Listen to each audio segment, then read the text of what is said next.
So for our hamstring walks, remember our key checkpoints. If we look at the feet, we're going to be on the arch on both sides. Back foot is driving into the ground. Front foot is pulling the ground away.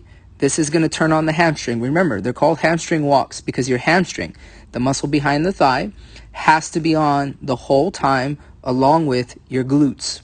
Once we set the feet, remember, core tight, ribs down. Use that fake laugh to help you. And we always want to be stacked. Back knee, as you can see, shoulder and hip are all in line. And the reason we stay stacked is because we're driving our hips forward as we're pulling the ground backwards with the front foot, pushing the ground with that foot. Now remember, you make a decision inside your head that you want to go. You don't step with the left foot, with the foot that's behind you. That hip gets driven forward by the energy that you're creating with the foot that's up front and your glutes. So as soon as you send the message to be able to drive, you're going to pull and drive the hips instantly. And that's what's going to create your motion.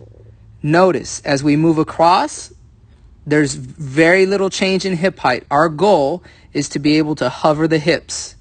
We want the hips to remain at the same height. There's that stack we finish. As soon as the foot touches, we're pulling backwards.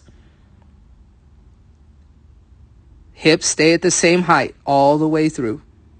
If we decide to use the bands, remember the bands are at the top of the kneecap, very lowest part of the ankle. Same rules apply. Front foot pulls, back foot drives in.